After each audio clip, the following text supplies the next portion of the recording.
யாக்கோபு தன் குமாரரை அழைத்து, நீங்கள் கூடி வாருங்கள், கடைசி நாட்களில் உங்களுக்கு நேரிடும் காரியங்களை அறிவிப்பேன். யாக்கோபின் குமாரரே, கூடி வந்து கேளுங்கள், உங்கள் தகப்பனாகிய இஸ்ரவேலுக்கு செவி கொடுங்கள். ரூபனே, நீ என் சேஷ்டபுத்திரன், நீ என் சத்துவமும் என் முதற் பலனும் ஆனவன். நீ மேன்மையில் பிரதானமும் வல்லமையில் விசேஷமும் ஆனவன். தண்ணீரை போல தளம்பினவனே, நீ மேன்மை அடைய மாட்டாய். உன் தகப்பனுடைய மஞ்சத்தின் மேல் ஏறினாய், நீ அதை தீட்டுப்படுத்தினாய். என் படுக்கையின் மேல் ஏறினானே. சிமியோனும் லேவியும் ஏக சகோதரர், அவர்களுடைய பட்டயங்கள் கொடுமையின் கருவிகள். என் ஆத்துமாவே, அவர்களுடைய இரகசிய ஆலோசனைக்கு உடன்படாதே. என் மேன்மையே, அவர்கள் கூட்டத்தில் நீ சேராதே. அவர்கள் தங்கள் கோபத்தினாலே ஒரு புருஷனை கொன்று தங்கள் அகங்காரத்தினாலே அரண்களை நிர்மூலமாக்கினார்களே. உக்கிரமான அவர்கள் கோபமும் கொடுமையான அவர்கள் மூர்க்கமும் சபிக்கப்பட கடவது. யாக்கோபிலே அவர்களை பிரியவும் இஸ்ரவேலிலே அவர்களை சிதறவும் பண்ணுவேன். யூதாவே, சகோதரரால் புகழப்படுவன் நீயே. உன் கரம் உன் சத்துருக்களுடைய பிடரியின் மேல் இருக்கும். உன் தகப்பனுடைய புத்திரர் உன் முன் பணிவார்கள். யூதா பாலசிங்கம், நீ இறை கவர்ந்து கொண்டு ஏறி போனாய். என் மகனே, சிங்கம் போலும் கிழசிங்கம் போலும் மடங்கி படுத்தான். அவனை எழுப்புகிறவன் யார்? சமாதான கர்த்தர் வருமளவும் செங்கோல் யூதாவை விட்டு நீங்குவதும் இல்லை. நியாயப்பிரமாணிக்கன் அவன் பாதங்களை விட்டு ஒழிவதும் இல்லை. ஜனங்கள் அவரிடத்தில் சேருவார்கள். அவன் தன் கழுதை குட்டியை திராட்சை செடியிலும் தன் கோழிகை கழுதையின் குட்டியை நற்குல திராட்சை செடியிலும் கட்டுவான்.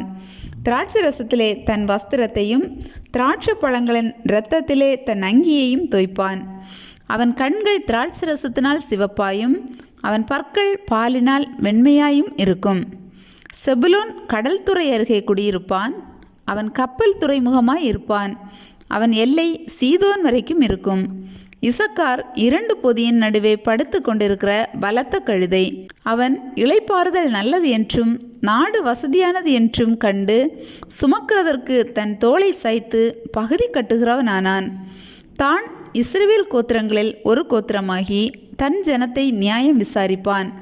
தான் குதிரையின் மேல் ஏறி இருக்கிறவன் மல்லாந்து விழும்படியாய் அதன் குதிகாலை கடிக்கிறதற்கு வழியில் கிடக்கிற சர்ப்பத்தை போலவும் பாதையில் இருக்கிற விரியனைப் போலவும் இருப்பான். கர்த்தாவே, உம்முடைய ரட்சிப்புக்கு காத்திருக்கிறேன். காத்தென்பவன் மேல் இராணுவ கூட்டம் பாய்ந்து விழும். அவனோ முடிவிலே அதன் மேல் பாய்ந்து விழுவான். ஆசீருடைய ஆகாரம் கொழுமையாயிருக்கும். ராஜாக்களுக்கு வேண்டிய ருசி வர்க்கங்களை அவன் தருவான். நப்தலி விடுதலை பெற்ற பெண்மான், இன்பமான வசனங்களை வசனிப்பான். யோசேப்பு கனிதரும் செடி, அவன் நீர் ஊற்றண்டையிலுள்ள கனிதரும் செடி. அதன் கொடிகள் சுவரின் மேல் படரும். வில் வீரர் அவனை மனமடிவாக்கி அவன் மேல் எய்து அவனை பகைத்தார்கள். ஆனாலும் அவனுடைய வில் உறுதியாய் நின்றது. அவன் புயங்கள் யாக்கோபுடைய வல்லவரின் கரங்களால் பலத்தன. இதனால் அவன் மேய்ப்பனும் இஸ்ரவேலின் கண்மலையும் ஆனான். உன் தகப்பனுடைய தேவனாலே அப்படியாயிற்று. அவர் உனக்கு துணையாயிருப்பார். சர்வ வல்லவராலே அப்படியாயிற்று. அவர் உயர வானத்திலிருந்து உண்டாகும் ஆசீர்வாதங்களினாலும் கீழே ஆழத்தில் உண்டாகும் ஆசீர்வாதங்களினாலும் ஸ்தனங்களுக்கும் கர்ப்பங்களுக்கும் உரிய ஆசீர்வாதங்களினாலும் உன்னை ஆசீர்வதிப்பார். உன் தகப்பனுடைய ஆசீர்வாதங்கள் என் பிதாக்களுடைய ஆசீர்வாதங்களுக்கு மேற்பட்டதாயிருந்து நித்திய பர்வதங்களின் முடிவு மட்டும் எட்டுகின்றன. அவைகள் யோசேப்புடைய சிரசின் மேலும் தன் சகோதரரில் விசேஷித்தவனுடைய உச்சந்தலையின் மேலும் வருவதாக. பென்யமீன் பீறுகிற ஓனாய் காலையில் தன் இரையை பட்சிப்பான், மாலையில் தான் கொள்ளையிட்டதை பங்கிடுவான் என்றான். இவர்கள் எல்லாரும் இஸ்ரவேலின் 12 கோத்திரத்தார். அவர்களுடைய தகப்பன் அவர்களை ஆசீர்வதிக்கையில் அவர்களுக்கு சொன்னது இதுதான்.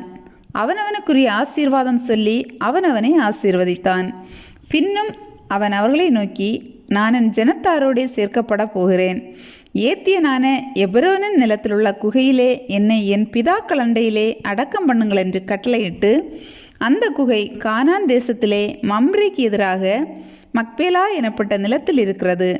அதை நமக்கு சொந்த கல்லறை பூமியாக இருக்கும்படி ஆபிரகாம் ஏத்தியனாகிய எப்ரோன் கையில் அதற்குரிய நிலத்துடனே வாங்கினார். அங்கே ஆபிரகாமையும் அவர் மனைவியாகிய சாராளையும் அடக்கம் பண்ணினார்கள். அங்கே ஈசாக்கையும் அவர் மனைவியாகிய ரெபேக்காளையும் அடக்கம் பண்ணினார்கள். அங்கே லேயாளையும் அடக்கம் பண்ணினேன். அந்த நிலமும் அதில் இருக்கிற குகையும் ஏத்தின் புத்திரர் கையில் கொல்லப்பட்டது என்றான். யாக்கோபு தன் குமாரருக்கு கட்டளையிட்டு முடிந்த பின்பு அவன் தன் கால்களை கட்டிலின் மேல் மடக்கி கொண்டு ஜீவித்து போய் தன் ஜனத்தாரோடே சேர்க்கப்பட்டான்.